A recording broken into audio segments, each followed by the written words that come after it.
The other thing is that you always have, life is about choices. So you always have this risk-return trade-off. So the more risk you're willing to take, the more return your portfolio will generate. So if you have a look at and I'm going to turn my little highlighter back on. If you have a look down here, this is a very low risk portfolio. So typically you're looking to outperform inflation by just a little bit, about 3%. So shares or equities will only form 40% of your portfolio.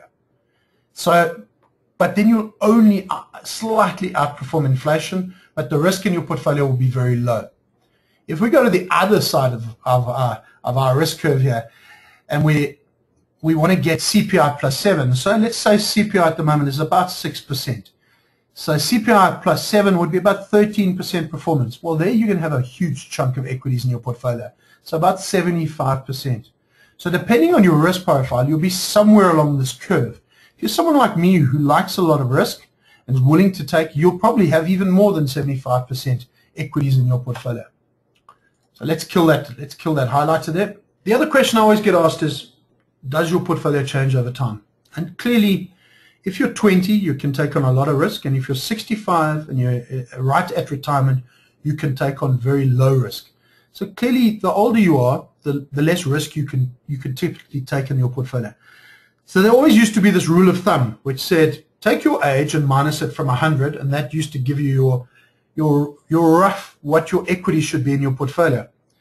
The problem with this rule of thumb is that people are now living longer. So, and you probably want to stay in employment and working and investing for a lot longer. So roughly now the rule of thumb is between 110 and 115 minus your age gives you your equities.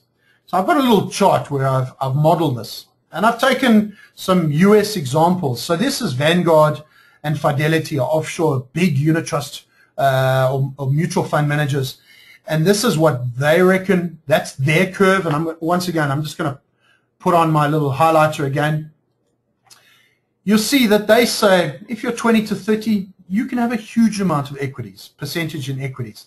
And as you get older, you should be coming down this risk profile. You'll see they have different philosophies on this, but that curve tends to be about the same shape. And what I've then plotted is the 100 minus your age and the 113 minus your age, and you'll see that that does track that.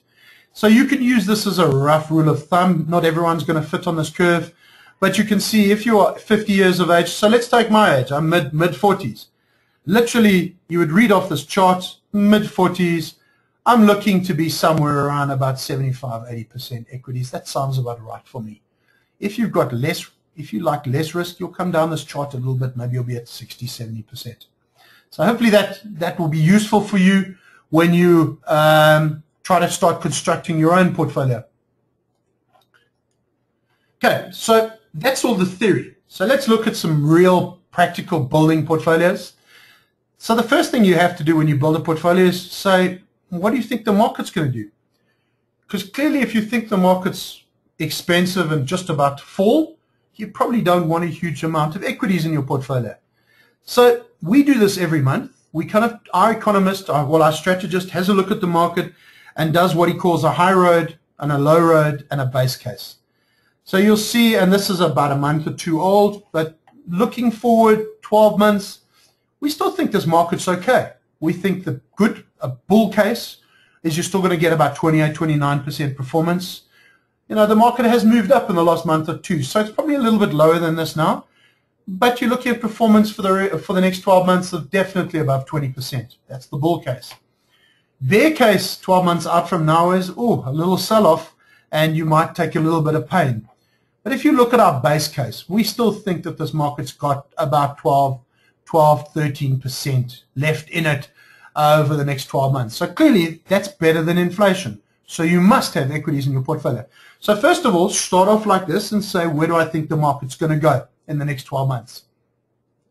Then get a little bit more specific, because you need to kind of decide within that equity market, where are you going to spend your money? So this is, once again, from our economist, and this is as at the 31st of May, so a little bit out of date, but you know, if you want the more recent one, you can always send me an email and I'll send you the latest one. We bring this out every month for our readers. So where am I going to spend my equities money? Well, clearly we like financials. We think they're going to do about 12.4% returns. We like resources. So I'm going to just to highlight as I speak, and bring my highlighter on again. This is financials, 12.4%. Resources, 12.7%. But offshore seems to also be the place to be at the moment, because we're forecasting slight rand. Well, the rand is kind of going nowhere. We're saying that's not going to give us much performance. But equity markets, we're looking to say that's still going to do 13% if you look at the offshore markets.